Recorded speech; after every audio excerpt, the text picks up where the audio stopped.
Good morning आप सभी को जय मसीह की। गुड आफ्टरनून हो गया, लेकिन आप सभी को जय मसीह की। एंड अभी आप सबका हम स्वागत करना चाहते हैं आज की डीबीएस सेंट्रल की आराधना में। एंड आइए हम अपने मनों को तैयार करें। जब हम आराधना करते हैं, कुछ गीतों को गाते हैं, प्रभु का धन्यवाद देते हैं, आइए प्रार्थना करें और फिर आज की सभा को शुरू करें। प्यारे प्रभु जी, हम आपका धन्यवाद देते हैं कि आप हमारे बीच उपस्थित हैं।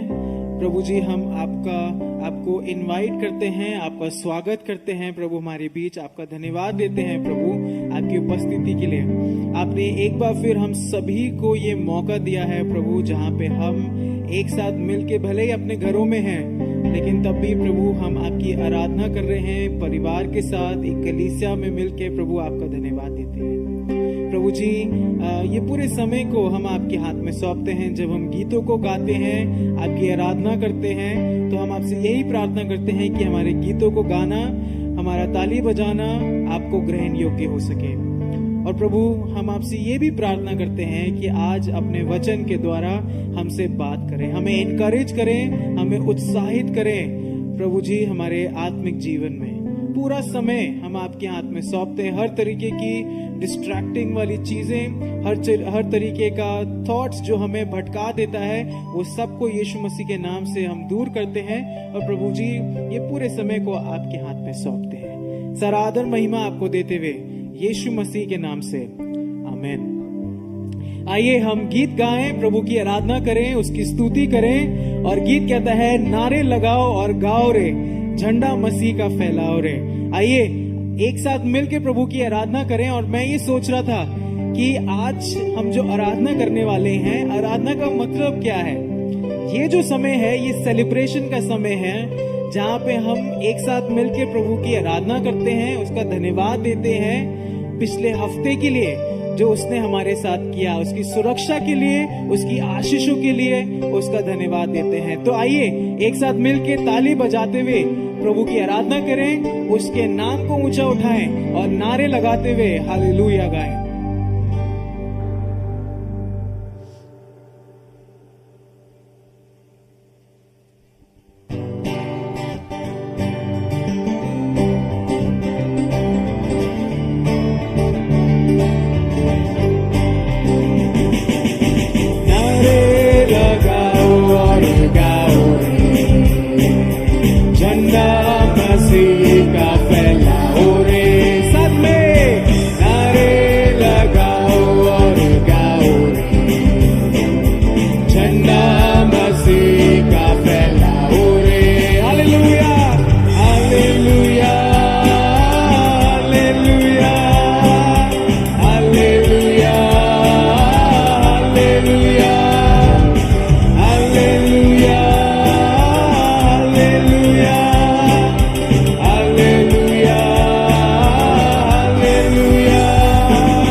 चिंता नहीं है।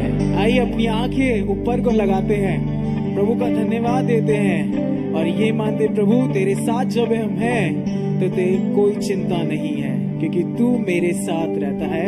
मुझे डट के सामना करने में तू मदद करता है, क्योंकि परमेश्वर ने अपने बेटे को आपके और मेरे लिए भेजा है। आइए उसका धन्यवाद दें।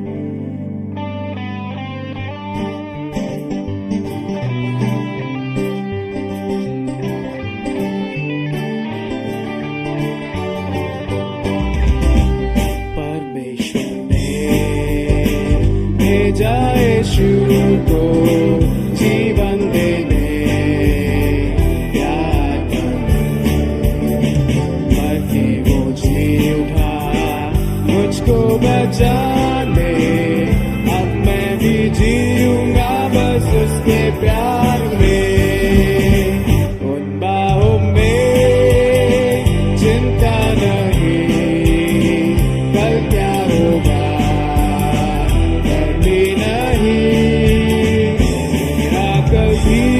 उसमें बिल्कुल सुरक्षित। हाँ मैं हूँ कितना भाग्यवान उस प्यार में। डरना नहीं तुम, वो तेरे साथ है, खोलेगा वो हर राह को। पकड़ो तुम उसका हाथ, चलना तुम उसके साथ, पाओगे मंजिलों को उसके प्यार साथ में। उन बाहों में चिंता नहीं कल क्या होगा, कभी नहीं मेरा कभी उसमें बिल्कुल सुरक्षित। हाँ मैं हूँ कितना भाग्यवान उस प्यार में। लड़ूं तूफानों से वो जो है मेरे साथ, वो मेरी ताकत मेरा साथ। पाऊंगा जीत और पहुंचूंगा उसके पास, पाऊंगा मंजिलों को उसके प्यार में। उन बाहों में चिंता नहीं कल क्या होगा, कभी नहीं मेरा कभी उसमें बिल्कुल सुरक्षित। हाँ मैं हूँ कितना भाग्यवान उस प्यार में। उन बाहों में चिंता नहीं कल क्या होगा, कभी नहीं मेरा कभी उसमें बिल्कुल सुरक्षित। हाँ मैं हूँ कितना भाग्यवान उस प्यार में। हाँ मैं हूँ कितना भाग्यवान उस प्यार में। हाँ मैं हूँ कितना भाग्यवान उस प्यार में।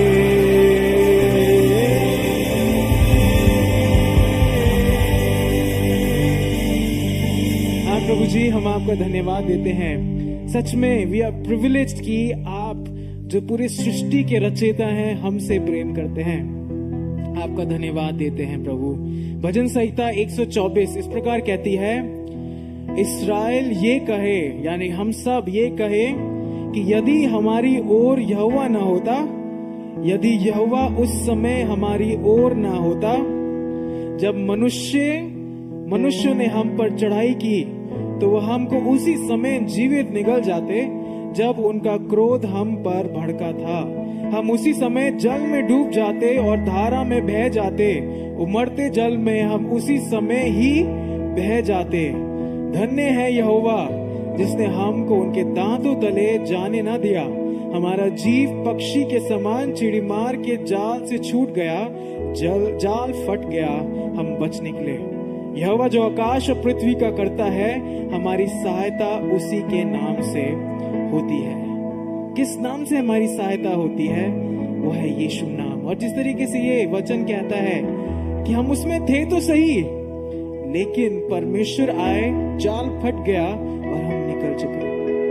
आप और मैं, हम प्रिविलेज्ड हैं, हम भाग्यवान हैं कि परमेश्वर जो राजाओं का राजा है, प्रभुओं का प्रभु है, आपके और मेरे साथ खड़ा है और उसके नाम में सामर्थ है। आइए उसकी उपस्थिति को हमारे साथ जो अभी है उसको याद करें, देखें कि वो राजाओं का राजा हमारे बीच उपस्थित है, उसके नाम में सामर्थ है। आइए जब इस गीत को गाते हैं, मुझे नहीं पता आप किस चीज से जूझ रहे हैं, लेकिन मैं ये बोलूंगा कि यीशु नाम को लें, यीशु के नाम में सामर्थ है। आइए इस गीत को गाएं। जिस नाम में है जिंदगी, जिस नाम में है बंदगी, सिर्फ यीशु मसीह ही है वो नाम। कोई चीज हमें परमेश्वर के प्रेम से अलग नहीं कर सकती, ना प्रधानता है ना कुछ चीजें, क्योंकि वो हमारे साथ है, वो आपके साथ है, वो मेरे साथ है, आपके और मेरे साथ है वो।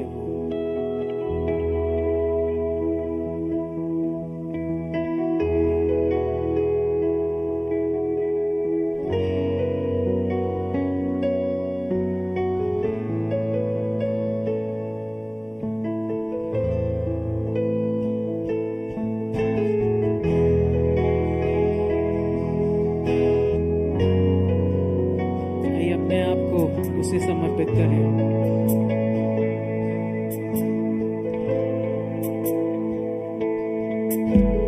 जिस नाम में है जिंदगी, वो नाम है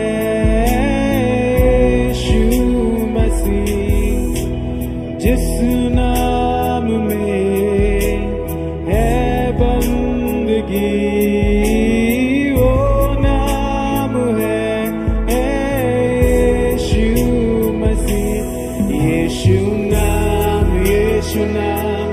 यीशु नाम, यीशु नाम, यीशु नाम, यीशु नाम की जय। यीशु नाम, यीशु नाम, यीशु नाम, यीशु नाम, यीशु नाम, यीशु नाम की जय।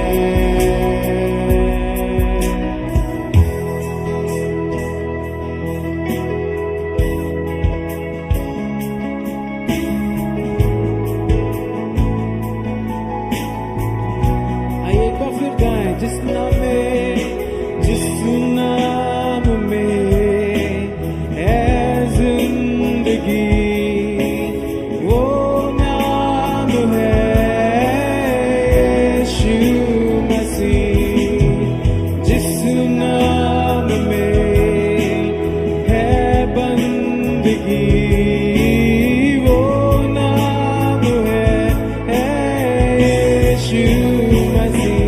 यीशु नाम, यीशु नाम, यीशु नाम, यीशु नाम, यीशु नाम, यीशु नाम की जय। यीशु, यीशु नाम, यीशु नाम, यीशु नाम, यीशु नाम, यीशु नाम, यीशु नाम की जय।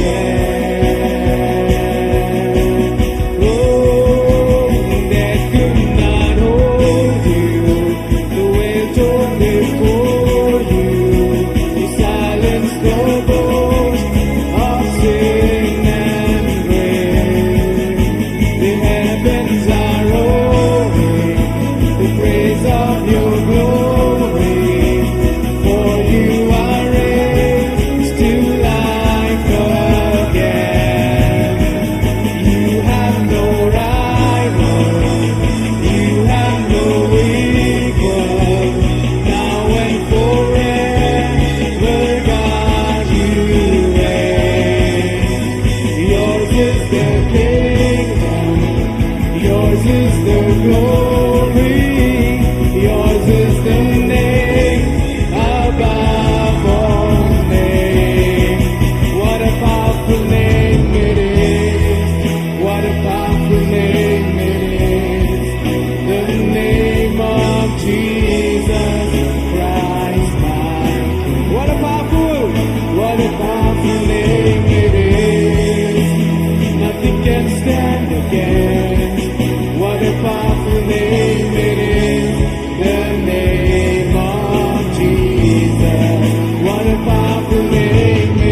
singing यीशु नाम। यीशु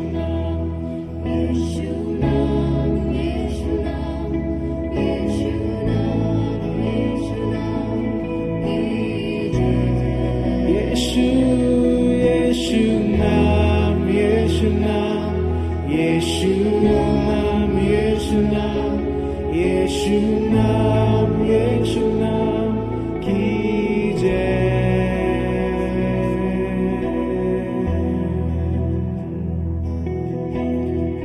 सच में प्रभु जी आपके नाम में सामर्थ्य है, आपके नाम में चंगाई है, आपके नाम में रिहाई है। प्रभु हम आपका धन्यवाद देते हैं, कोटि कोटि हम आपका धन्यवाद देते हैं प्रभु जी, क्योंकि आपका नाम हमें आजादी देता है। प्रभु जी जिस तरीके से हमने पढ़ा, हम आपका धन्यवाद देते हैं। हम फंसे तो थे, लेकिन आप आए, जाल फट गया और हम बाहर निकले, हमें आजादी मिली। हम आपका धन्यवाद देते हैं और सच में यही कहना चाहते हैं, आपके नाम में सामर्थ्य है। प्रिय भाई बहनों, अगर आप आजादी की तलाश में हैं इस समय, अगर आपके बहुत सवाल हैं कि कौन सच्चा परमेश्वर है, तो हम इस समय यही कहना चाहते हैं, सिर्फ और सिर्फ यीशु मसीह। वो जल्द आने वाला है, वो ही आपको आजाद कर सकता है और कोई नहीं,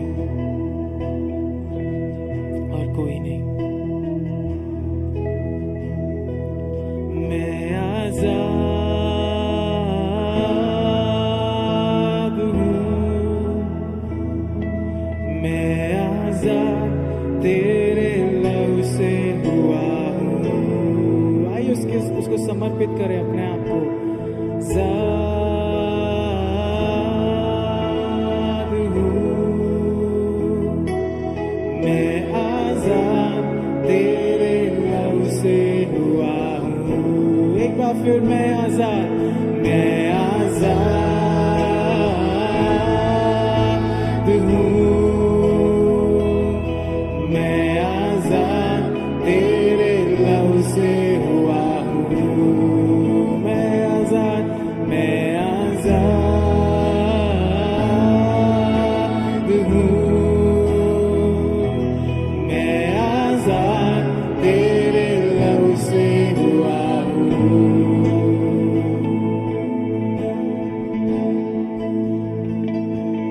तू ही है वो जो मुझको छुड़ाता, तू ही है वो जो मुझको संभालता। एक बार फिर, तू ही है वो जो मुझको छुड़ाता, तू ही है वो जो मुझको संभालता। देखता हूँ मैं जब तेरे क्रूस की ओर, तू ही है वो जो मुझको बचाता। मैं आजाद हूँ, आइए एक साथ मिलके। मैं आजाद तेरे लहू से हुआ हूँ। मैं आजाद, मैं आजाद हूँ, मैं आजाद तेरे लहू से हुआ हूँ।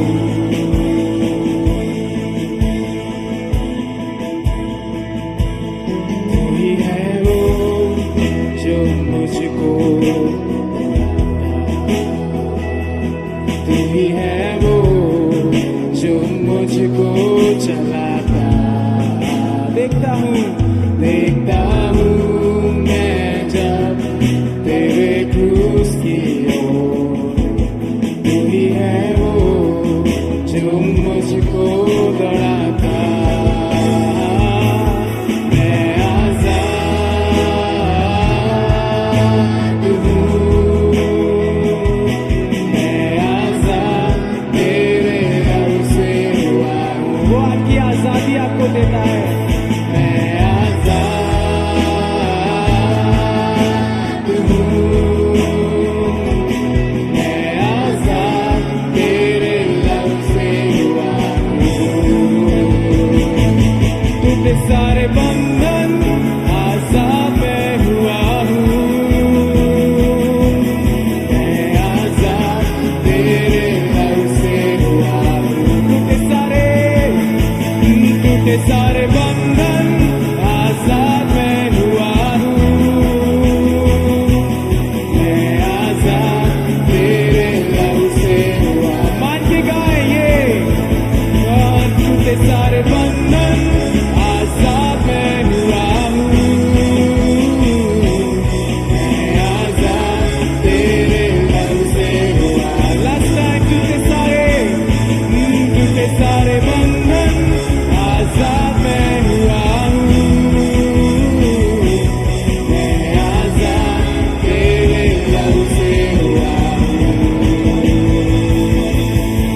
मैं आजाद तेरे लहू से हुआ हूँ, मैं आजाद तेरे लहू से हुआ हूँ। धन्यवाद प्रभु जी इस आजादी के लिए। आइए आखिरी गीत गाएं और इस गीत के दौरान हम अपने भेंटें जो भी प्रभु आपके मन में डालते हैं इस समय हम दे सकते हैं। एक QR कोड होगा स्क्रीन पे, आप उसको स्कैन करके दे सकते हैं। लेकिन मैं पढ़ना चाहूंगा याकूब उसका 4 अध्याय और उसकी 7वीं आयत इस प्रकार कहती है, इसलिए परमेश्वर के अधीन हो जाओ और शैतान का सामना करो तो वो तुम्हारे पास से भाग निकलेगा। परमेश्वर के अधीन हो जाओ, शैतान का सामना करो तो वो तुम्हारे पास से भाग निकलेगा। आज भी जो है वचन में हम यही बात करने वाले हैं कि आगे विजय हमें मिल चुकी है। आज जो है वो विजय को जब हम याद रखते हैं हम शैतान का सामना कर सकते हैं। यदि आप इस समय किसी डर के अंदर हैं, किसी दुष्ट आत्मा के घेरे में हैं, यदि आप किसी ऐसी परेशानी में हैं जो आपको वापस नीचे घसीटता है, तो वचन हमें बस यही कहता है कि परमेश्वर के अधीन हो जाओ, शैतान का सामना करो, वो तुम्हारे पास से भागेगा। आज भी हम यही देखेंगे कि यीशु मसीह ने विजय हमें दे दी है। आप विजयी हैं, आप विजयी हैं, आप आजादी हैं, मिली है हमें। करना यह है कि परमेश्वर के अधीन हो जाए। ये आप समय ले सकते हैं, कुछ सेकंड ले सकते हैं। यदि आप घुटनों पे आना चाहते हैं इस समय आप आ सकते हैं। घुटनों पे आने का अर्थ है कि प्रभु मैं पूरी तरीके से आपके सामने समर्पित करता हूँ अपने आप को, क्योंकि यीशु मसीह जब साथ है तो कोई शैतान की चीजें, कोई शैतान के कार्य, कोई दुष्ट आत्मा नहीं ठहर सकती। आइए जब इस गीत को गाते हैं हम अपनी भेंटें देते हैं, अपना दिल भी उसको दें और अपने आप को तैयार करें वचन के लिए कि प्रभु वचन से आज मेरे दिल को झंझोड़ कि मैं तुझको अपना जीवन दे सकूं।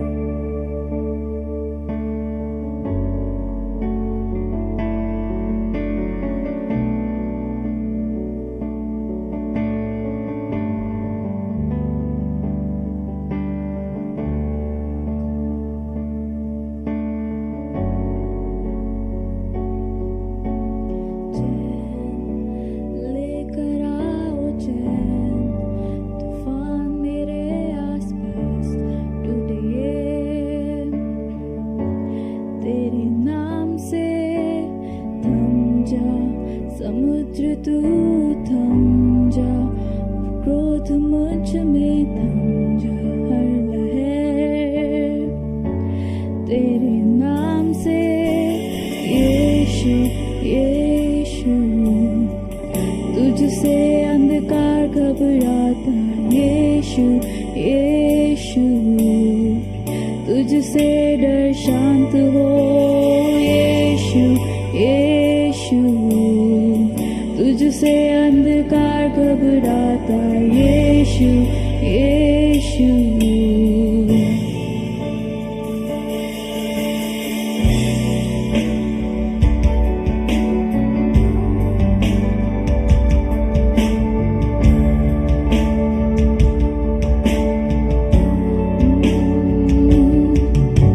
सांस फिर मुर्दे में दे प्राण, मैं गाऊं खुल के आज फिर से स्तुति करे। सांस फिर मुर्दे में दे प्राण, मैं गाऊं खुल के आज फिर से स्तुति करे। यीशु यीशु, तुझसे अंधकार घबराता यीशु यीशु। तुझसे डर शांत हो यीशु यीशु। तुझसे अंधकार घबराता यीशु यीशु। तेरा प्रेम है रोशनी परछाई भी माने, तेरा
हो यीशु यीशु तुझसे अंधकार घबराता यीशु यीशु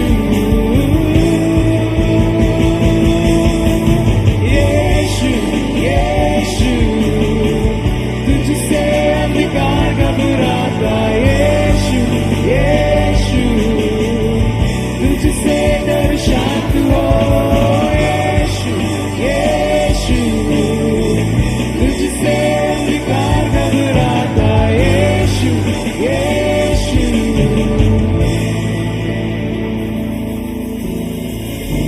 सच में यीशु से अंधकार घबराता है, अंधकार की शक्तियां घबराती हैं। उसका नाम है रोशनी जो परछाई भी माने। उसके नाम से शैतान भी कांपता है। आइए उस नाम को फिर से पूजे, उस नाम पे अपने आप को समर्पित करें। तेरा नाम है रोशनी परछाई भी माने। तेरा नाम सब नामों में अपार। ये समर्पित करें। तेरा नाम जीवित है, हमेशा ऊंचा रहे। तेरा नाम सब नामों में अपार। तेरा नाम है रोशनी परछाई भी माने। तेरा नाम सब नाम में अपार। तेरा नाम जीवित है, हमेशा ऊंचा रहे। तेरा नाम सब नाम में अपार। एक और बार। तेरा नाम है रोशनी परछाई भी माने। तेरा नाम सब नाम में अपार। तेरा नाम जीवित है, हमेशा ऊंचा रहे। तेरा नाम सब नाम में अपार। यीशु यीशु तुझसे अंधकार घबराता यीशु यीशु तुझसे डर शांत हो यीशु यीशु तुझसे अंधकार घबराता यीशु यीशु। One more time, यीशु यीशु यीशु तुझसे अंधकार घबराता यीशु यीशु तुझसे डर शांत हो यीशु यीशु तुझसे अंधकार घबराता यीशु यीशु। धन्यवाद प्रभु कि आपका नाम इतना सामर्थी है जो हमें डटे रहने पे उत्साहित करता है। प्रभु हम अपने आप को आपको समर्पित करते हैं। अपने वचन से हम सबसे बात करें। सारा आदर मान महिमा प्रभु आपको मिले, यीशु मसीह के नाम से आमीन।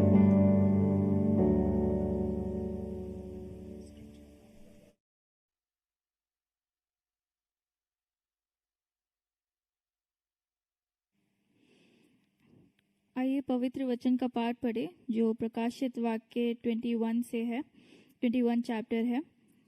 फिर मैंने नए आकाश और नई पृथ्वी को देखा, क्योंकि पहला आकाश और पहली पृथ्वी जाती रही थी और समुद्र भी ना रहा। फिर मैंने पवित्र नगर नए यरूशलेम को स्वर्ग से परमेश्वर के पास से उतरते देखा। वह उस दुल्हन के समान थी जो अपने पति के लिए श्रृंगार किए हो। फिर मैंने सिंहासन में से किसी को ऊंचे शब्द से यह कहते हुए सुना, देख, परमेश्वर का डेरा मनुष्य के बीच में है। वह उनके साथ डेरा करेगा और वे उसके लोग होंगे, और परमेश्वर आप उनके साथ रहेगा और उनका परमेश्वर होगा। वह उनकी आंखों से सब आंसू पोंछ डालेगा, और इसके बाद मृत्यु न रहेगी, और ना शोक, ना विलाप ना पीड़ा रहेगी। पहली बातें जाती रहीं। जो सिंहासन पर बैठा था उसने कहा, देख, मैं सब कुछ नया कर देता हूँ। फिर उसने कहा, लिख ले, क्योंकि ये वचन विश्वास के योग्य और सत्य है। फिर उसने मुझसे कहा, ये बातें पूरी हो गई हैं। मैं अल्फा और ओमेगा, आदि और अंत हूँ। मैं प्यासे को जीवन के जल के सोते में से सेत पिलाऊंगा। जो जय पाए वही इन वस्तुओं का वारिस होगा, और मैं उसका परमेश्वर होऊंगा और वह मेरा पुत्र होगा। परंतु डरपोकों और अविश्वासियों और घिनौनों और हत्यारों और व्यभिचारियों और टोनों और मूर्ति पूजकों और सब झूठों का भाग उस झील में मिलेगा जो आग और गंधक से जलती रहती है। यह दूसरी मृत्यु है। फिर जिन 7 स्वर्गदूतों के पास 7 अंतिम विपत्तियों से भरे हुए 7 कटोरे थे, उनमें से एक मेरे पास आया और मेरे साथ बातें करके कहा, इधर आ, मैं तुझे दुल्हन अर्थात मेमने की पत्नी दिखाऊंगा। तब वह मुझे आत्मा में एक बड़े और ऊंचे पहाड़ पर ले गया और पवित्र नगर यरूशलेम को स्वर्ग से परमेश्वर के पास से उतरते दिखाया।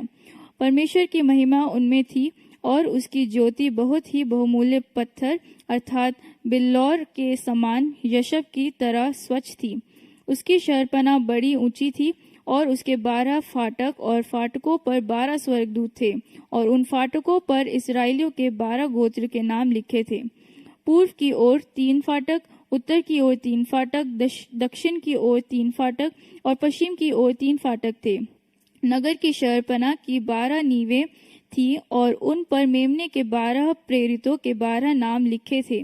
जो मेरे साथ बातें कर रहा था उसके पास नगर और उसके फाटकों और उसकी शहरपनाह को नापने के लिए एक सोने का गज था। वह नगर वर्गाकार बसा हुआ था और उसकी लंबाई चौड़ाई के बराबर थी। और उसने उस गज से नगर को नापा तो 750 कोस का निकला। उसकी लंबाई और चौड़ाई और ऊंचाई बराबर थी। उसने उसकी शहरपनाह को मनुष्य के अर्थात स्वर्गदूत के नाप से नापा तो 144 हाथ निकली। उसकी शहरपनाह यशब की बनी थी और नगर ऐसे शुद्ध सोने का था जो स्वच्छ कांच के समान हो। उस नगर की नींवें हर प्रकार के बहुमूल्य पत्थरों से सवारी हुई थी। पहली नींव यशब की, दूसरी नींव नीलमणि की, तीसरी लालड़ी की, चौथी मरकत की, 5वीं गोमेदक की, 6वीं माणिक्य की, 7वीं पीतमणि की, 8वीं पेरोज की, 9वीं पुखराज की, 10वीं लसनीय की, 11वीं धर्मकांत की और 12वीं याकूत की थी। 12 फाटक 12 मोतियों के थे। एक एक फाटक एक एक मोती का बना था। नगर की सड़क स्वच्छ कांच के समान शुद्ध सोने की थी। मैंने उसमें कोई मंदिर ना देखा, क्योंकि सर्वशक्तिमान प्रभु परमेश्वर और मेमना उसका मंदिर है। उस नगर में सूर्य और चांद के उजियाले की आवश्यकता नहीं, क्योंकि परमेश्वर के तेज से उसमें उजियाला हो रहा है और मेमना उसका दीपक है। जाति जाति के लोग उसके ज्योति में चले फिरेंगे और पृथ्वी के राजा अपने अपने तेज का सामान उसमें लाएंगे। उसके फाटक दिन को कभी बंद ना होंगे और रात वहां ना होगी।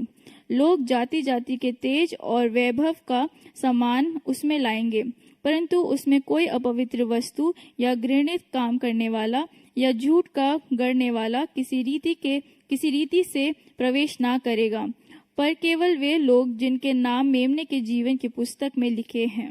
परमेश्वर के वचन को पढ़े और सुने जाने पर आशीष हो। आमीन। एक युद्ध है जो कि घनिष्ठ था और क्रूस पर उसकी विजय की घोषणा की गई। फिर भी हम विजय को चुनने के लिए संघर्ष करते हैं। अक्सर हम एक संघर्ष में होते हैं। विश्व व्यवस्थाओं के प्रभाव, हमारी अपनी स्वार्थी इच्छाओं और दुष्ट की योजनाओं के प्रभाव से हम इस संघर्ष के प्रभाव को पाप के माध्यम से महसूस करते हैं। हम अक्सर डरते हैं, हम निराश हो जाते हैं और हार मान लेते हैं। लेकिन प्रभु का वचन पाप और मृत्यु की हार और झूठ को उजागर करता है। वचन घोषणा करता है प्रभु यीशु मसीह के आगमन की। यह हमारे संघर्षों की आशा का रूप है। इस संसार पर उसका राज्य चुने। अपरिचितता और रहस्य के बादल के साथ भी प्रकाशित वाक्य की पुस्तक एक स्पष्ट घोषणा को प्रकट करती है। कल जीत लिया गया है, डरो मत, विश्वास को दूर करने के लिए चुने।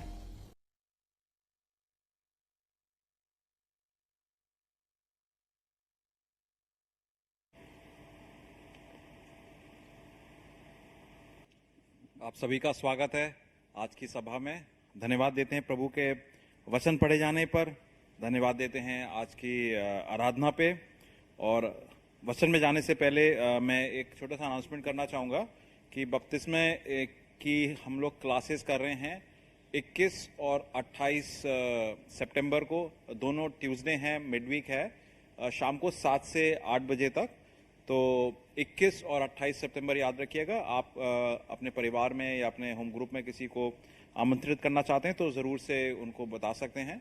पास्टर हर्षित से और या मेरे को आप बता सकते हैं, तो हम लोग उनको क्लास में शामिल कर लेंगे। आइए प्रार्थना करते हैं। आइए प्रार्थना करते हैं, उसके बाद वचन में जाएंगे। प्रभु जी, धन्यवाद देते हैं इस दिन के लिए, इस अवसर के लिए मालिक, और आज आपके वचन के पढ़े जाने के ऊपर धन्यवाद देते हैं प्रभु। आपका वचन स्पष्टता से कहता है प्रकाशित वाक्य 1:3 में, धन्य है वो जो ये वचन बोलते हैं, सुनते हैं और इसको अपनाते हैं। प्रभु जी, मैं यही प्रार्थना करता हूँ कि ये वचन जो पढ़ा गया है, ये बोलने वाले इस पे आशीष पाएं, वचन को सुनने वाले आशीष पाएं मालिक, और वचन को निभाने वाले उसको अपनी ज़िंदगी में आमंत्रित करके जीने वाले आशीष पाएं। प्रभु जी, मैं इस समय प्रार्थना करता हूं कि आज का जो वचन बोला जाएगा, पढ़ा जाएगा, सुना जाएगा, प्रभु जी उस पर आशीष हो। किसी भी किस्म की डिस्ट्रैक्शन आए उससे बचाएं मालिक, और हमारे दिल मन खुले रहें प्रभु जी। आज आपको वचन को ग्रहण करें प्रभु। ये सारी प्रार्थनाएं प्रभु यीशु मसीह के नाम से मांगते हैं, आमीन।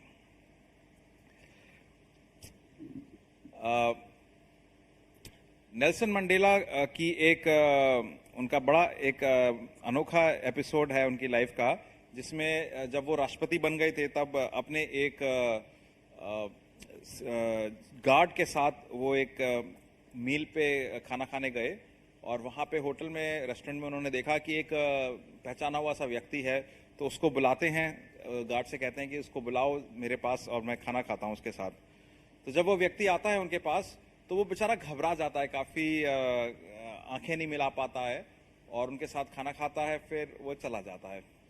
तो उनके जो गार्ड हैं वो पूछते हैं कि सर ये मतलब आया था, बड़ा घबराया हुआ था, हाँ समझ सकते हैं कि राष्ट्रपति हैं आप, मगर ये काफ़ी ज़्यादा परेशान रहा पूरे समय जब बैठा आपके साथ, और फिर एकदम से चला गया। ऐसा कुछ है क्या? इसकी कोई हिस्ट्री है आपकी, या कुछ आप जानते हो इसे? तो नेल्सन मंडेला बोलते हैं कि हाँ, मैं इसको जानता हूँ। जब मैं कैदी था, राष्ट्रपति बनने से पहले मैं जेल में था, तो ये जो था मेरा जेल का गार्ड था, और इसने मेरे को बहुत यातनाएं दी हैं, बहुत परेशानी दी है मेरे को। और ये एक तरीके से इसने मेरे को इतना अत्याचार किया कि मैं आज तक उसके कुछ शरीर में घाव लेके घूम रहा हूँ।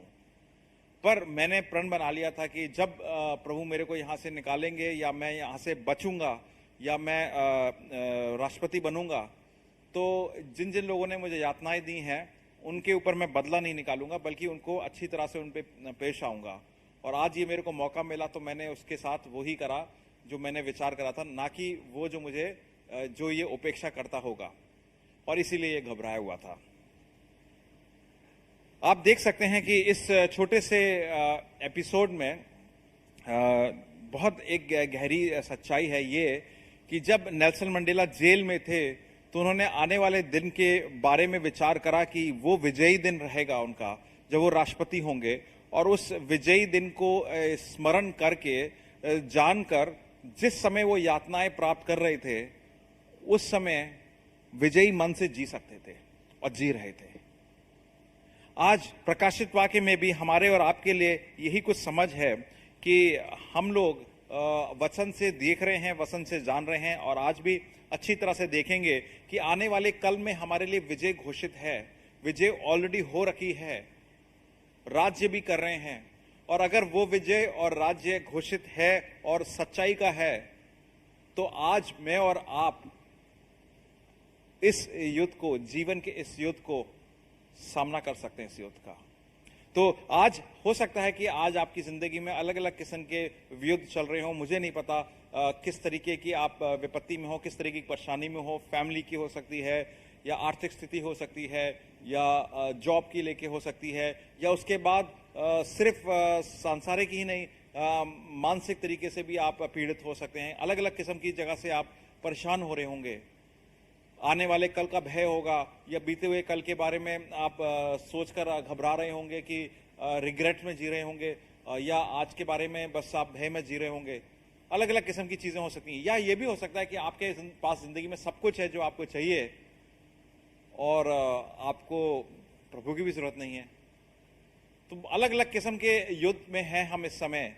मगर आज का वचन यही बताता है कि आने वाला कल विजयी है, और उस आने वाले कल विजयी की वजह से आज आप इन युद्धों का सामना कर सकते हैं। उसकी तैयारी हो रही है। वचन में चलते हैं। वचन में जाने से पहले मैं आपको एक टाइमलाइन दिखाऊंगा जो प्रकाशित वाक्य की है। वो स्क्रीन पर आएगी, आप उसको देखें, और उस हिसाब से मैं आपको बताऊंगा कि हम लोग कहां पर हैं। आज का जो पाठ है वो उस टाइमलाइन में कहां पे बैठता है। आप अगर देखेंगे टाइमलाइन में, शुरुआत में सबसे पहले हम बिल्कुल राइट से चलते हैं। वहां पर यीशु मसीह को क्रूस पे चढ़ाया जाता है। तीसरे दिन वो जी उठते हैं, और तीसरे दिन जी उठने के बाद 40 दिन तक अपने चेलों के साथ रहते हैं महिमा योग्य देह में। और उसके बाद वो पवित्र पिता के पास आसमान में चले जाते हैं। उसके साथ आप अगर 10 दिन जोड़ें, वो पंतिकुस का दिन होता है। उस दिन कलीसिया की स्थापना होती है। पतरस और जितने भी विभिन्न चेले होते हैं उनके साथ 120 लोग अपर रूम में प्रेयर कर रहे होते हैं। और उस दिन पवित्र आत्मा की सामर्थ्य में, पवित्र आत्मा सामर्थ्य में उतरता है, और उस दिन कलीसिया स्टार्ट होती है। उस दिन से लेके आज तक कलीसिया का, आप समझ सकते हैं, कलीसिया का एरा या चर्च एज बोल सकते हैं, वो चल रहा है। और आने वाले समय तक चलेगा जब तक यीशु मसीह का आगमन नहीं होता है। हो सकता है आज आफ्टरनून में, शाम को, या हो सकता है मेरे और आपके जीते नहीं हो। और उसके बाद एक टाइमलाइन में आगे समय आता है जब ये कलीसिया, जो प्रभु यीशु मसीह की दुल्हन जिसको बोलते हैं, ये कलीसिया सिमटेगी, और कलीसिया जो है यीशु मसीह के पास आसमान में जाके मिलेगी। उसको रैप्चर बोलते हैं, मगर वचन में कहीं ये शब्द मौजूद नहीं है। और उसके बाद जो पिछले हफ्ते हमने देखा था कि कलीसिया और प्रभु यीशु मसीह का जो विवाह है, उसके लिए उनका प्रेजेंटेशन होगा आसमान में। और वो 7 साल का एक समय है, और उस 7 साल में पृथ्वी पर बहुत बड़ा क्लेश आएगा, प्रलय होगा। और उसको अगर 2 भाग में आप पाठ कर सकते हैं। एक पहला पाठ होगा 7 साल में 3.5 साल का, जहां प्रलय बढ़ता जा रहा है, और आखिरी के 3.5 साल में तो बिल्कुल चरम सीमा पे होगा। और उसके बाद प्रभु यीशु मसीह और कलीसिया का आगमन होता है, एक विवाह रचा जाता है। और उसके बाद यीशु मसीह का 1000 साल का राज्य स्थापित होता है। आज का जो पाठ है, प्रभु यीशु मसीह के राज्य की स्थापना, 1000 साल वाले राज्य की स्थापना के बारे में डिस्कशन करेंगे। और 1000 साल का राज्य खत्म होता है, उसके बाद एक बहुत बड़ा न्याय होता है उन लोगों पर जो विश्वास में नहीं है। हाँ, वचन में साफ तरीके से लिखा है उनका न्याय होगा। अगर आज तक आपने कोई वचन ये वाला सुना है कि कुछ नहीं होगा, प्रभु तो प्रेम करता है, सब आपको हर चीज को माफ कर देगा। हाँ, प्रेम करता है, हर चीज को माफ करता है। आपके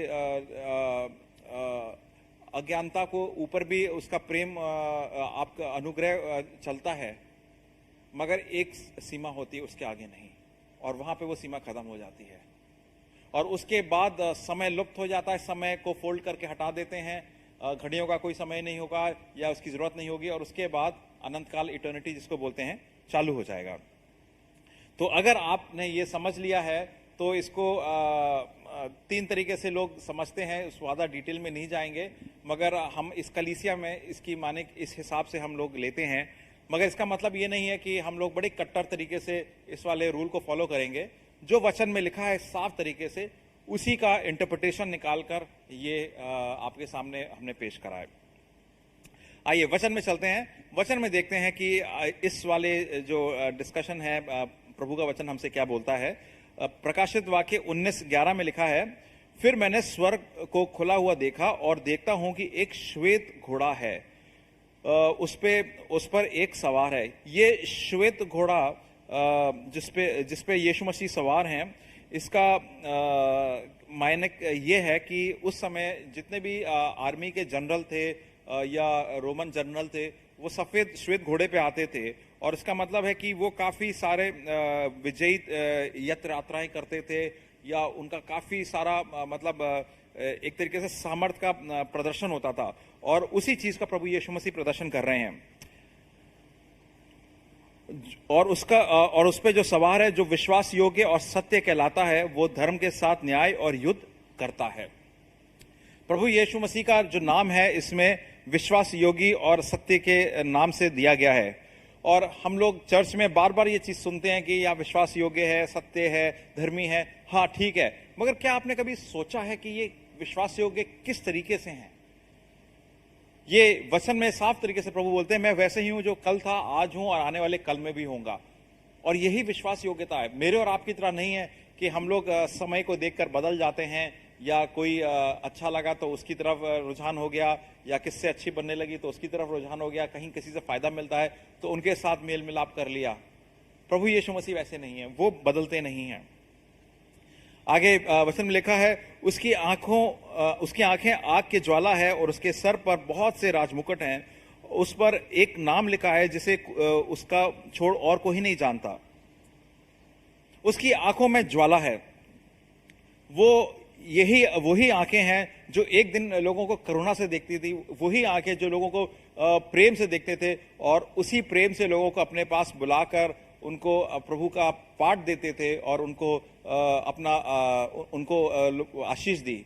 मगर आज उस दिन, जिस दिन का ये चर्चा है, जिस दिन का ये दर्शन देख रहा है यूहन्ना, उस दिन परमेश्वर अपने न्याय करने आ रहा है, और उस आंख से सारी चीज आर पार देख सकता है, सबके मनों को देख सकता है, सबके विचारों को जान सकता है, सबके किए गए कार्यों को देख सकता है, उनके बारे में जानता है, और उसी हिसाब से वो न्याय करेगा। और इसमें ये चीज और भी लिखी है कि वो न्याय भी करने वाला है और जंग भी छेड़ेगा। मतलब आप अगर समझना चाहें तो जुडिशरी होती है तो वो जजमेंट पास करते हैं, क्योंकि कोई अगर कैदी आया, कोई दोषी आया, तो वो उनके सामने पेश करा जाता है और उनको ऊपर उनका न्याय होता है। और जब न्याय पार हो जाता है तब पुलिस को पास उस इंसान को छोड़ दिया जाता है, और पुलिस जो है उसको फिर जेल में डालते हैं, या उनके साथ जो भी उनको सेंटेंस दिया गया है वो उसको पूरा करते हैं। मगर यहाँ पर प्रभु यीशु मसीह जुडिशरी और एग्जीक्यूटिव दोनों ही एक साथ कर रहे हैं।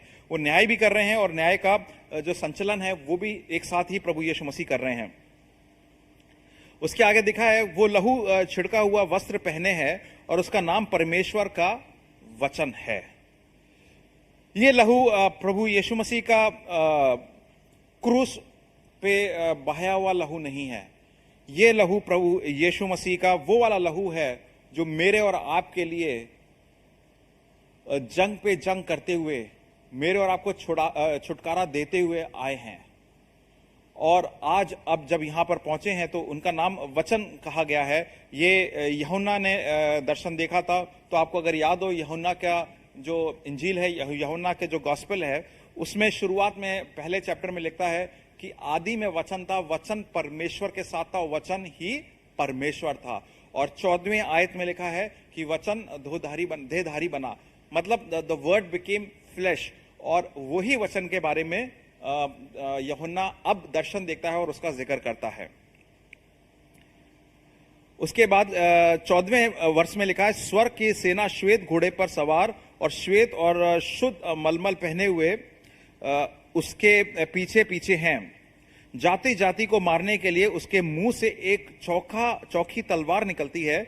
वो लहू को राजदंड, लोहे के राजदंड लिए हुए उन पर राज्य करेगा और सर्वशक्तिमान परमेश्वर की भयानक प्रकोप को जलजलाहट की मदिरा का कुंड में दाग रौंद देगा। उसके वस्त्र और जांग पर यह नाम लिखा है, राजाओं का राजा और प्रभुओं का प्रभु। प्रभु यीशु मसीह के पीछे एक सेना है, और आप अगर नोटिस करें, सेना के हाथ में कोई हथियार नहीं है। वो सेना सिर्फ प्रभु के पीछे चल रहे हैं और वो देख रहे हैं प्रभु का विजय का विटनेस देख रहे हैं, वो गवाह बनते जा रहे हैं प्रभु के विजय का। और उसके बाद जो प्रभु का जो नाम दिया गया है, राजाओं का राजा और प्रभुओं का प्रभु, इससे आप देख सकते हैं कि दुनिया में बहुत सारे राजा हैं, बहुत सारे लोग अपने आप को प्रभु मानते हैं, बहुत सारे लीडर्स हैं, मगर ये यीशु मसीह जो अभी जिस दृश्य में देखा जा रहा है, जिस दर्शन से यूहन्ना देख रहा है, वो चरम सीमा पे है। इनसे ऊपर अब कोई नहीं है। तो ये अगर आपके मन में अगर विचार आ रहा है, आप जान रहे हैं, आप अगर दर्शन इसके देख सकते हैं या मन में विचार बना सकते हैं, तो आप देख सकते हैं कि आपका ऑफिस में बॉस, इस देश के जो बॉस हैं, या दुनिया में जो अलग अलग लोग बॉस हैं, या जो अपने आप को समझते हैं कि हमारे ऊपर नहीं है, अच्छी बात है, सोच सकते हैं, समझ सकते हैं, मगर वचन ये कुछ और कहता है। वचन कहता है ये राजाओं का राजा है, प्रभुओं का प्रभु है। उसके बाद वचन में एक और दावत का इनविटेशन दिया गया है, मगर ये दावत लोगों के लिए नहीं है, ये चिड़ियों को चील के लिए है। और जो चील और जो पक्षी होते हैं, जो मरे हुए बॉडीज को खाते हैं, उनको बुलाया गया है, क्योंकि अब इसके बाद बहुत भयंकर युद्ध होने वाला है। और उसमें क्या राजा, क्या जो सेना के जो जनरल हैं, या बिल्कुल जो नीचे तबके के लोग हैं, सबका न्याय एक ही हाथ से, एक ही समझ से होगा, और सबको रौंद दिया जाएगा, सबको खत्म कर दिया जाएगा। और इसके बाद देखते हैं कि एंटी क्राइस्ट जो मसीह विरोधी है और जो झूठा भविष्यवक्ता है, फॉल्स प्रॉफिट, इन दोनों को पकड़ा जाता है और आग के कुंड में डाल दिया जाता है। और इसी के साथ साथ शैतान को अबैस करके एक जगह है जहां पर उसको 1000 साल के लिए बांध के रख दिया है। ये तीनों जो हैं, शैतान, मसीह विरोधी और झूठा भविष्यवक्ता, सेटन, एंटी क्राइस्ट और फॉल्स प्रॉफिट, इन लोगों ने बहुत ज्यादा हाहाकार मचाया हुआ था। और जो झूठा भविष्यवक्ता है, मसीह विरोधी है, इन दोनों ने दुनिया को बिल्कुल ही गलत रास्ते पे ले गए, गलत समझ दी हैं, और आज उसके प्रभाव में मैं और आप भी फंसे हुए हैं।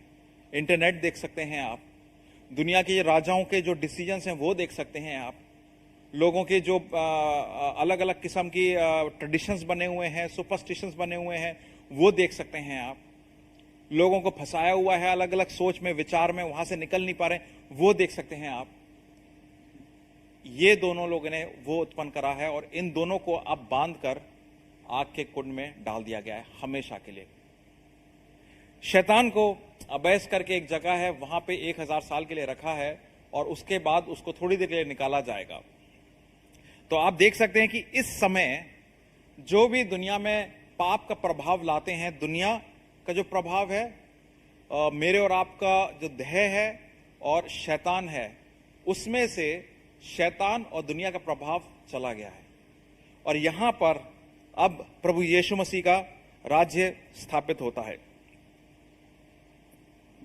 आज के वचन में जो शीर्षक है कि अभी हार मत मानो, ये वचन का शीर्षक इसलिए आया है कि हमें मालूम है कि आने वाले कल में एक विजय यात्रा निकलेगी, आने वाले दिन एक विजयी दिन होगा, और वो विजय दिन का सारांश में जो दृष्टि दी गई है वो इस वाले चैप्टर में दी गई है। और अगर हम वो विजयी दिन देख रहे हैं, तो इस वजह से आज के दिन में भी हम विजयी जीवन जी सकते हैं। मेरा कहने का मतलब ये नहीं है कि आप आज कहें कि मैं राजा बन गया, मगर आप अपने दिल की जो भावनाएं हैं, जो आपको मसीह के विरोध ले जाती हैं, जो विचार हैं आपके जो मसीह के विरोध ले जाते हैं, जो आपके हैबिट्स हैं जो मसीह के विरोध ले जाते हैं, हो सकता है कि आपने परिवार में कुछ मन मुटाव है और आप उसको डील नहीं करना चाहते हैं, और मसीह के विरोध तरीके से आपका परिवार चल रहा है। हो सकता है कि आप एक इस राज्य में सिटीजन तो हैं, मगर टैक्स नहीं देते हैं, या अलग अलग चीजें जो आप सोचते हैं कि मैं यहां बचा लूंगा वहां बचा लूंगा, वो नहीं करते हैं। हो सकता है कि आप दुनिया के सिस्टम में फंसे हुए हैं और जो दुनिया का जो नापने का तरीका है या एवेल्युएट करने का तरीका है उसमें आप फंस गए हैं, और दुनिया ने आपको एक लेबल दे दिया है कि आप लूजर हैं, आप खत्म हो चुके हैं, आप इस योग्य नहीं है, लायक नहीं है कि दुनिया में आप इस मापदंड में आए। तो हो सकता है कि आप इन सारी चीजों में फंसे हों, मगर यह वचन साफ तरीके से एक चीज बताता है कि आने वाला कल विजयी है, और आने वाले कल में ये मापदंड, ये दुनिया के जो प्रभाव है सब खत्म हो जाएंगे। अगर आने वाले कल में ये सब चीजें विजयी हैं, तो क्यों ना आज से हम ये विजयी जीवन अपनी मानसिकता से लेके चलें। दूसरे कुरिन्थियों 10:4-6 में प्रभु का वचन कहता है, क्योंकि हमारी लड़ाई के हथियार शारीरिक नहीं है, पर गढ़ों को ढा देने के लिए परमेश्वर के द्वारा सामर्थी हैं। इसलिए हम कल्पनाओं को और हर एक ऊंची बातों का जो परमेश्वर की पहचान के विरुद्ध में उठती हैं खंडन करते हैं, और हर एक भावना को कैद करके मसीह का आज्ञाकारी बना देते हैं, और तैयार रहते हैं कि जब तुम्हारा आज्ञा पालन पूरा हो जाए तो हर एक प्रकार की आज्ञा उल्लंघन को दंडित करो।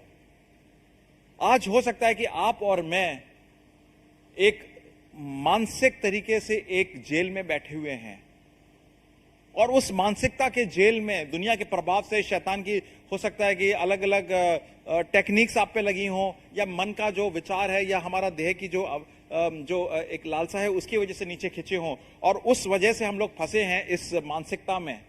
प्रभु का वचन बोलता है कि इस मानसिकता के ऊपर आप विजय पा सकते हैं, इस डिफीटिस्ट मेंटालिटी के ऊपर आप विजय पा सकते हैं। अभी हार मत मानो। और कैसे आएगी ये विजय? ये विजय आएगी जब मैं और आप प्रभु के वचन के आज्ञाकारी बनेंगे। और मैं और आप प्रभु के वचन के कब आज्ञाकारी बनेंगे? जब मैं और आप ये वचन को पढ़ेंगे, जानेंगे, सुनेंगे, प्रभु के लोगों की संगति में रहेंगे। और इसके बाद मैं चेष्टा कर सकता हूं अच्छा ही पिता नहीं, प्रभु के गुणों वाला पिता बनूं। अच्छा ही हस्बैंड नहीं, प्रभु के गुणों वाला हस्बैंड बनूं। अच्छा ही बेटा नहीं या बेटी नहीं या पत्नी नहीं या माता नहीं, प्रभु के गुणों वाला माता पिता या बच्चा बनूं। अच्छा ही एम्प्लॉय नहीं, मगर प्रभु के गुणों वाला सेवक बनूं। क्योंकि प्रभु के जब गुण आते हैं वचन से, तो आप दुनिया के प्रभाव को दूर कर सकते हैं। उसकी दुनिया की जो लालसा है वो आपको सताएगी नहीं। लालसा आपको बार बार आप भ्रमित नहीं करेगी, अच्छा अभी इतना कर लो, अभी इतना कर लो, अभी इतना कर लो, क्योंकि इतना करना, इतना करना, इतना करने का कोई अंत नहीं होता है। वो लालसा कभी खत्म नहीं होती है। मगर प्रभु का वचन साफ तरीके से बताता है कि अगर आने वाले समय में विजय प्रभु के हाथों में लिखी है, तो क्यों ना हम आज से ही प्रभु की सेवा में आए, ना कि दुनिया की सेवा में जहां पर विजय नहीं है, दुनिया का खासमा लिखा हुआ है इसमें। आगे देखते हैं वचन में क्या लिखा है। प्रकाशित वाक्य 20 में 4 में लिखा है, फिर मैंने सिंहासन देखे और उन पे लोग बैठ गए, और उनको न्याय करने का अधिकार दिया गया। मैंने उनकी आत्माओं को भी देखा जिनके सिर यीशु की गवाही देने और परमेश्वर के वचन के कारण काट दिए गए थे, और जिन्होंने उस पशु की और ना उसकी मूर्ति की पूजा की थी, और ना उसकी छाप अपने माथा पे हाथों पे ली थी। वो जीवित होकर मसीह के साथ 1000 वर्ष तक राज्य करते रहे। ये वचन बहुत इंपॉर्टेंट है, क्योंकि ये मेरे और आपके आने वाले कल के बारे में विशेष तौर से बताता है। इसमें 4 तरीके के लोग हैं, और 4 तरीके के लोगों के बारे में डिस्कशन है। पहले हैं जो पुराने नियम के जो सेंट्स हैं, पुराने नियम के जो प्रभु पे मानने वाले लोग हैं, वो लोग मौजूद होंगे। दानियल 7:27 में उसका जिक्र है। और फिर मत्ती 19:28 में जिक्र है प्रभु यीशु मसीह का, कि वो अपने चेलों से, जो जिनको प्रेरित बोलते हैं, अपोस्टल्स बोलते हैं, वो होंगे जो, क्योंकि 12 कबीलों को राज करेंगे। और तीसरा जो है, जो आज की तारीख के जो विश्वासी हैं वो लोग होंगे। तो अगर आज मैं और आप जो प्रभु यीशु मसीह विश्वास रखते हैं, मैं और आप भी प्रभु यीशु मसीह के साथ सह निवास करेंगे और सह राज्य करेंगे, को रूलर्स होंगे। आप क्या सोच सकते हैं, इतनी बड़ी मेरे और आपको इतनी बड़ी उपाधि दी गई है। अगर इस उपाधि के बारे में आप और मैं अगर जाने तो आज मेरे और आपका रवैया दुनिया के प्रभाव के प्रति बदल जाएगा और मैं हार नहीं मानूंगा दुनिया के सामने। मैं उसी हिसाब से जीऊंगा क्योंकि आने वाले कल में भी विजयी घोषणा है। और आने वाले समय के जिक्र जो है वो अजाया 11 में बड़ी अच्छी तरीके से दिया है, 7 और 9, अजाया 11, 7 और 9। उस दिन के बारे में एक ऐसा जिक्र है कि उस दिन ऐसा दिन होगा कि जहां पर किसी किस्म का श्राप नहीं होगा, कर्स नहीं होगा। देखिए आज श्राप की वजह से आज की तारीख में क्या होता है, और इसमें जो क्या लिखा है, क्या भिन्न लिखा है, गाय और रीछनी मिलकर चरेंगे, रीछनी मतलब बैर, और उनके बच्चे इकट्ठा बैठेंगे और सिंह बैल के समान भूसा खाया करेगा। होता है कभी ऐसा? दूध पीता बच्चा क्रेत के बिल पर खेलेगा, मतलब कोबरा के बिल के ऊपर उसका हाथ रहेगा, खेलेगा, और दूध छुड़ाया हुआ लड़का नाक के बिल में हाथ डालेगा। ग्रोन अप अडल्ट आदमी नहीं ऐसा करता है, वो यूट्यूब में वीडियोस दिखाते हैं वो सांप को कैसे वो फंसाते हैं, उनके हाथ में काट लेता है सांप उनको। यहां पे छोटा बच्चा दूध पीता बच्चा कर रहा है। मेरे सारे पवित्र पर ना तो कोई दुख देखेगा और ना हानि करेगा, क्योंकि पृथ्वी यहोवा के ज्ञान से ऐसी भर जाएगी जैसे जल समुद्र में भरा रहता है। ये 1000 साल का जिक्र है जो आपने देखा था। 1000 साल में दुनिया का प्रभाव नहीं होगा, शैतान नहीं होगा, इंसान होगा जो प्रभु यीशु मसीह जिस पे राज्य करेगा। और प्रभु यीशु मसीह के राज्य में ऐसा माहौल तो होगा ही होगा। एक तरीके से ये जो माहौल है ये यूजुअल माहौल है, नेचुरल माहौल है, नॉर्मल माहौल है, क्योंकि इसी वजह से सृष्टि की रचना करी गई थी। मगर मैं और आप आज जो देखते हैं सृष्टि में, हमें नॉर्मल लगता है कि अच्छा चोरी तो होगी, लोग डाका तो डालेंगे ही, झूठ तो बोलेंगे, परेशानी तो आएगी, जहां कंपटीशन है तो मैं चुपचाप से दूसरे को काटूंगा या उल्टा सीधा होगा। मगर प्रभु के नजर में देखा जाए ये चीजें सुपर अनहोनी चीजें हैं, ये चीजें होनी ही नहीं थी। मगर जब प्रभु का राज्य स्थापित होगा तो वो चीजें जो मुड़ गई थी, टेढ़ी हो गई थी, उनको सीधा करके सही करेगा प्रभु, और तब राज्य स्थापित होगा।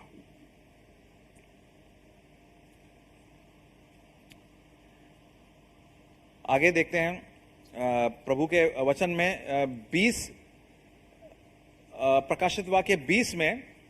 और आज प्रभु के वचन से मैं समझता हूं कि हमें इस कलीसिया में एक बहुत प्रिविलेज मिला है।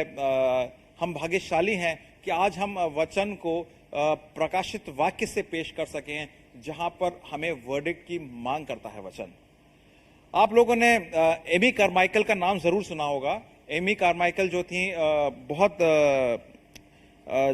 उनके बारे में ज्यादा लोग जानते नहीं हैं, मगर उनके जो कार्य हैं वो बड़े स्तर के हैं।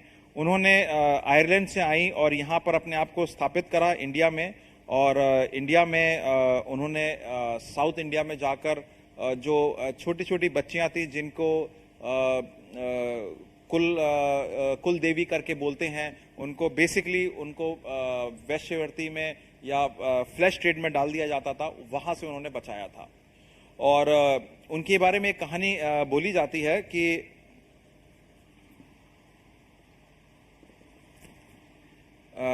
एक दफा एक लड़की 9 या 8 की उम्र में उसकी शादी कर दी गई, और उसकी शादी बेसिकली बच्ची ही थी, तो आप समझ सकते हैं उसके साथ क्या हश्र किया होगा। और 11 की उम्र तक उसका हस्बैंड की डेथ हो गई। और आप तो जानते ही हैं कि इस टाइप की सिचुएशन में अगर हस्बैंड की डेथ हो गई तो वो 12 साल की ही उम्र में, टीनेजर से पहले ही वो बच्ची को विधवा बोलने लग गए और उसके ऊपर कर्ज कर दिया कि ये तो श्रापित लड़की है, इसकी वजह से इसका हस्बैंड मर गया, और बहुत सारी उसको यातनाएं दी। अब आप विचार करिए कि जो लड़की अभी टीनेजर भी नहीं हुई है, उसका बाल वगैरह सब काट दिए और गंजी घूम रही है, उसका मजाक उड़ा रहे हैं, उसको श्रापित बोल रहे हैं, और हो सकता है उसके साथ व्यभिचार करने के लिए भी वो उसके साथ लोग कर सकते हैं, क्योंकि वो उसका कोई बचाने वाला नहीं है। और वो एमी कारमाइकल के पास आती है और इतना बोझ लेके घूम रही होती है छोटी बच्ची, काफी मतलब काफी ऑलमोस्ट 10-1 साल तक वो इस बोझ को लेके घूमती है। तो जब थोड़ी सी 20-21 की होती है तो एमी कारमाइकल के पास आती है। अभी भी जवान है, मगर मानसिकता से वो थक गई है, मानसिकता से बिल्कुल वो परेशान हो गई है और एक तरीके से एक जेल में आ गई है। और ये मैं आपको स्टोरी इसलिए बता रहा हूं कि वचन की सामर्थ्य के बारे में। और वो जब जाती है तो एमी कारमाइकल उनके साथ वचन शेयर करते हैं और उनसे वचन में काफी सारी चीजें बताती हैं, और एक वचन पे आके वो ठहरते हैं। वो है भजन संहिता 51, 17 और 18। भजन संहिता 51, 17, 18 में आपको मालूम होगा दाऊद बत्शेबा के साथ व्यभिचार करने के बाद प्रभु से माफी मांगता है। और वहां पे वचन में लिखा है क्योंकि तू मेल बलि 16 भजन संहिता 51, 16, 17 में 16 में लिखा है, क्योंकि तू मेल बलि से प्रसन्न नहीं होता है, नहीं तो मैं दे देता, होम बलि से भी तू प्रसन्न नहीं होता है। यहां पर बलि की बात हो रही है। वो लड़की कह रही है मैंने अपने प्रभुओं के लिए क्या नहीं किया। उनके लिए यहां गई, हर जगह गई, हर जगह मैंने सोचा कि शांति मिलेगी, पीस मिलेगा, मेरे को छुटकारा मिलेगा। ये कर्स्ट मेरे को बोला है, मेरे को श्रापित बोला है, इस श्राप से मुझे छुटकारा मिलेगा। कहीं किसी भगवान ने नहीं सुनी, बल्कि मैं हमेशा इस डर में रहती थी कि मैं इस भगवान को गुस्सा ना कर दूं, इस भगवान को गुस्सा ना कर दूं। और हर जगह मेरे को जाकर बार बार मेरे को यहीं पे जाके वो कैद मिलता था। मगर जब मैंने वचन पढ़ा तब उसने देखा ये तो वचन प्रभु मेरे से बोल रहा है, जो प्रभु मेरे से प्रेम करता है। क्योंकि 17 में देखिए क्या लिखता है, प्रभु का वचन 17 में लिखा है, टूटा मन परमेश्वर के योग्य बलिदान है। वो कहती है मैं तो टूटी हुई हूं पहले से ही, मेरा मन तो खराब हो चुका है, मेरा मन कैद है, और ये प्रभु आपके लिए बलिदान है। प्रभु आपको यही चाहिए, आप ऐसा ही ले लोगे मेरे को। आगे देखिए क्या कहता है, हे परमेश्वर तू टूटे और पिसे हुए मन को तुच्छ नहीं जानता। और यहां पे वो बच्ची कहती है कि ये तो वाकई में मेरा प्रभु है, जो मेरी अवस्था है मेरे को अब कुछ नहीं करना है, जैसी टूटी अवस्था में वैसे ही मेरे को अपना रहा है, तो वाकई में ये प्रभु होगा। और ये लड़की उस दिन से प्रभु को मानने लगती है। मेरा कहने का मतलब इसलिए था कि आप देख सकते हैं कि वचन में वो सामर्थ्य है कि हमारे मनों में जो भी विचार है, जो भी अवस्था है, जिस सिचुएशन से जा रहे हैं, हर एक सिचुएशन से प्रभु बात करता है। मगर जब बात करने के बाद डिसीजन हमारे हाथ में दे देता है। हो सकता है आज आप जिंदगी में आज कोई ऐसी चीज से जूझ रहे हो जो मन में आपको काट रही हो कि प्रभु के वचन में तो सही चीज लिखी है, और प्रभु के वचन की वजह से मुझे भी मालूम है सही क्या करना है, मगर मैं घबराया हुआ हूं, बंधी बना हुआ अपने मन के विचारों का, हो सकता है अपने परिवारजनों की बोलचाल का, या हो सकता है दुनिया के प्रभाव का। और उस बंधन में फंसने के बाद, सच्चाई जानने के बाद भी मैं नहीं निकल पा रहा हूं। आज का वचन वही कह रहा है कि अभी हार मत मानो। आप निकल सकते हो ऐसे बंधन से, निकल सकते हैं ऐसी जकड़न से। प्रभु के वचन में, प्रभु के पवित्र आत्मा में वो सामर्थ है कि आपको वहां से बाहर छुटकारा दे दे। आज जैसे पास्टर हर्षित ने वर्शिप के समय हमें बताया था कि प्रभु ने हमारे लिए जाल तोड़ दिया है, हम लोग जाल से बाहर आ चुके हैं। तो क्या आप इस स्वतंत्र अवस्था में भी वैसा जीवन जीना चाहते हो कि जाल में फंसे हुए हो? प्रभु सही तरीके से आपसे बोल रहा है, साफ तरीके से बोल रहा है। आगे देखते हैं प्रभु का वचन क्या बोलता है। प्रभु का वचन 11 में कहता है, फिर मैंने एक बड़ा श्वेत सिंहासन और उसको जो उस पर बैठा हुआ देखा, उसने सामने से पृथ्वी और आकाश भाग गई और उनके लिए जगह नहीं मिली। आप समझ सकते हैं कि उनका कितना विशाल का अपीयरेंस है कि आकाश और पृथ्वी सब टल गई। और फिर 12वें में आता है, फिर मैंने छोटे बड़े सब मरे हुए को सिंहासन के सामने खड़े हुए देखा और पुस्तकें खुल गईं। ध्यान से देखिएगा, पुस्तकें खुल गईं। एक पुस्तक नहीं, पुस्तकें खुल गईं। अब इन सारी पुस्तकों में क्या है? इन सारी पुस्तकों में उन सब लोगों के बारे में उन सब लोगों का विचार, उन सारे लोगों के बोलचाल, उन सारे लोगों का विचार के बारे में लिखा है जो प्रभु यीशु मसीह में नहीं मानते हैं, और उनका न्याय अब उन कामों से, उनके बोल से, उनके विचारों से होगा। हम कह सकते हैं कि हम तो सोचते थे प्रभु माफ कर देगा। सही बात है, प्रभु माफ करेगा, प्रभु प्रेम करता है। तो इनके नाम और इनके काम इस किताबों में कैसे हैं? वो इसलिए हैं क्योंकि वो लोग प्रभु यीशु मसीह को नहीं मानते हैं, प्रभु यीशु मसीह को रिजेक्ट कर चुके हैं, प्रभु यीशु मसीह को अपने जिंदगी से हटा चुके हैं। मगर आप कह सकते हैं उनका क्या होगा जिनने प्रभु यीशु मसीह के बारे में नहीं सुना है? आइए उनके बारे में भी देखते हैं। रोमियो 1:20 में लिखा है, उसके अनदेखे गुण अर्थात उसकी सनातन सामर्थ्य और परमेश्वरता जगत के सृष्टि के समय से उसके कामों के द्वारा देखने में आती है, यहां तक कि वो निरंतर हैं। मतलब उन पे अब कोई एक्सक्यूज नहीं बचा है कहने का कि हम परमेश्वर को नहीं जानते हैं। क्रिएशन में हर जगह है। एक्चुअली आपको इसमें आगे और भी रोमियो 2:14 में लिखा है, अगर मन का विवेक भी नहीं मानता है तो अगर सृष्टि से नहीं समझते तो मन के विवेक भी हमें खोसटता है। कहता है कि प्रभु तो है।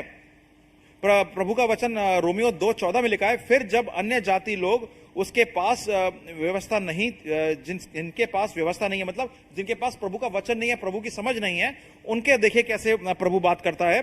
स्वभाव ही से व्यवस्था की बातों पर चलते हैं, वो व्यवस्था उनके पास ना होने पर भी वो अपने लिए आप ही व्यवस्था बनते हैं। मतलब प्रभु का विचार सबके अंदर है, और प्रभु का वचन आज साफ तरीके से मेरे और आपको बता रहा है कि मेरा विचार सबके अंदर है, और तुम्हारे मन में कहीं ना कहीं जरूर तुम मांगोगे कि प्रभु आप हो, प्रभु इसका क्या होगा। और दो चीजों के बारे में तो हमेशा आप पूछते होंगे कि मरने के बाद मेरा क्या होगा, और जीते जी अगर जीऊं तो मैं किस पर्पस से जीऊं, और उसका आंसर प्रभु दे रहा है।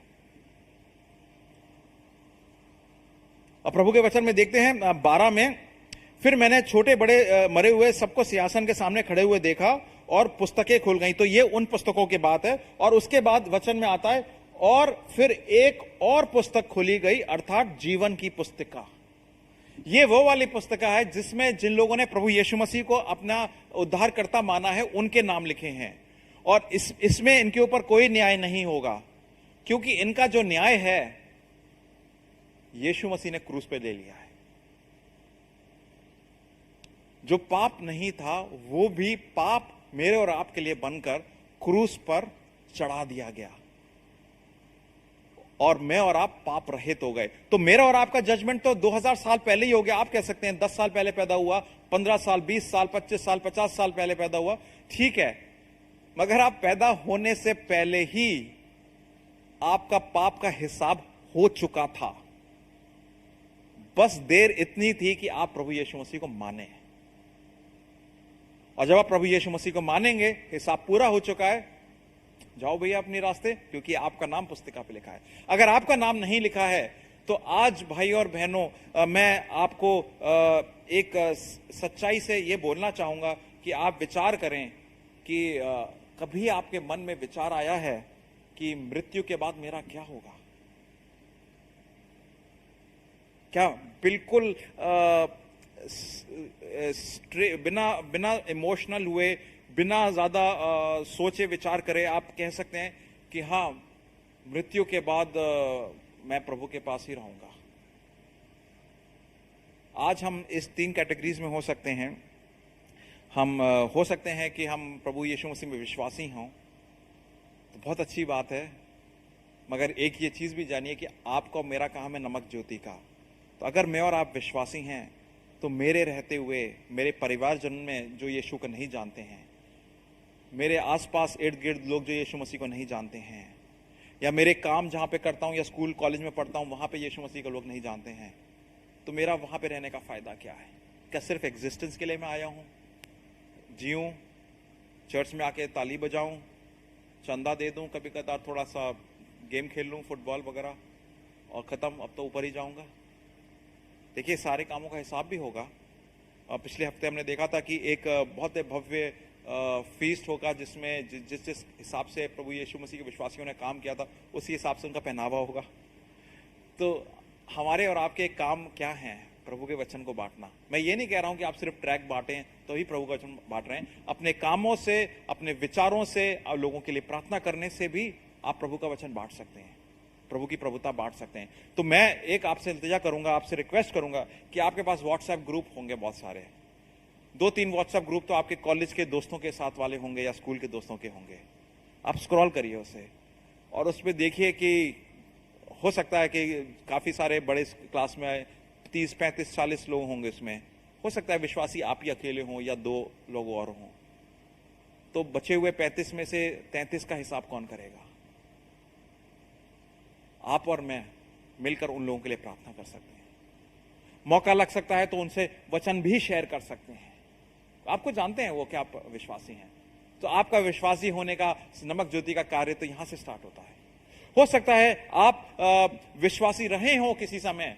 मैं ये नहीं मानता कि जो विश्वासी है वो विश्वास भूल जाता था। मैं ये कह रहा हूं कि ये हो सकता है कि आप विश्वासी अपने आप को समझते हो मगर कभी विश्वासी नहीं हो, और आज आप देख रहे हो कि आप प्रभु के साथ चल नहीं रहे हो।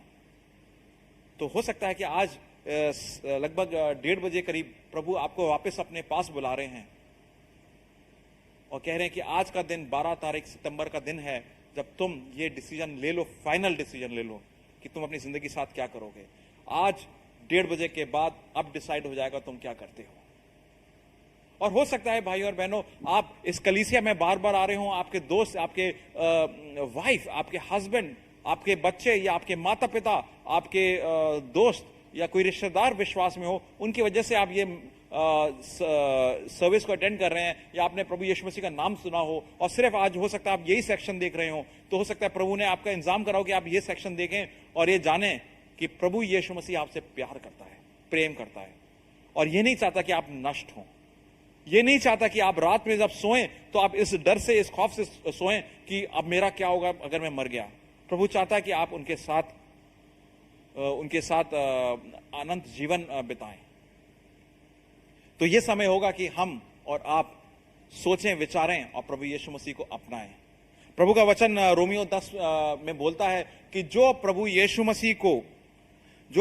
मसीह को अपने जबान से अंगीकार कर प्रभु मानता है और मन में विचार करता है, जानता है, विश्वास करता है कि वो मर गए थे और तीसरे दिन जी गए थे, उद्धार उनका है, वो बचा लिए जाएंगे।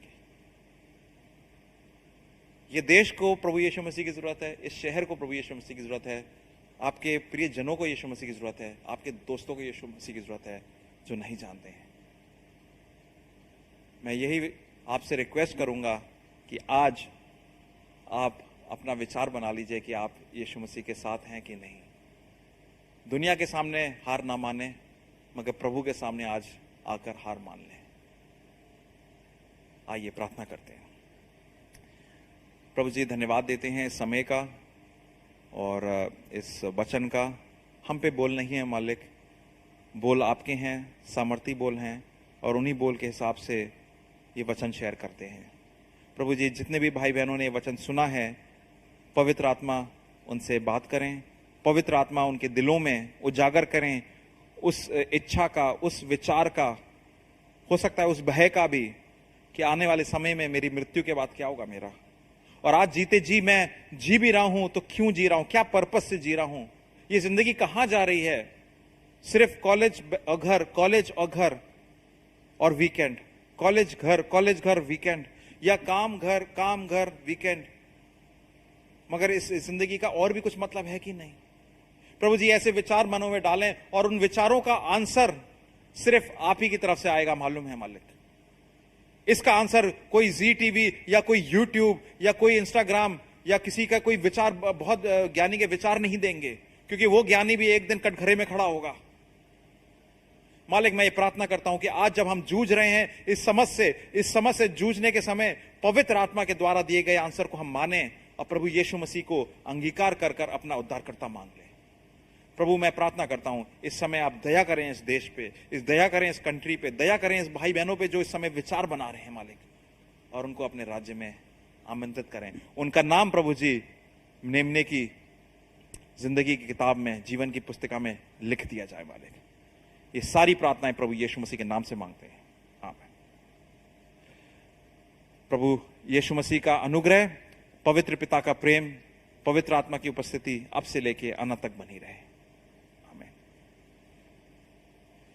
आप सभी भाइयों बहनों का हफ्ता शुभ हो और जरूर से याद से ध्यान करिएगा 21 और 28 सितंबर को हमारी बपतिस्मे की क्लास होगी, तो पास्टर हर्षित से या मेरे से आप संपर्क कर सकते हैं। और 21 से लेके 23 अक्टूबर तक हमारा यूथ का एक कैंप जाना है, तो उस कैंप के लिए आप पास्टर हर्षित से बात कर सकते हैं। पास्टर हर्षित और पास्टर नोएल दोनों कैंप के कोऑर्डिनेटर्स हैं, वो आप उनको नाम दे सकते हैं, उनके कैंप के बारे में विचार कर सकते हैं। और क्योंकि ये कैंप हम लोग बाहर लेकर जा रहे हैं, तो हम लोग स्ट्रिक्ट प्रोटोकॉल्स फॉलो करेंगे कि कुछ अपने रूल्स होंगे, तो उस रूल्स के बारे में भी आप पास्टर से बात करके समझ सकते हैं। सबको जय मसीह की। आपका हफ्ता शुभ हो।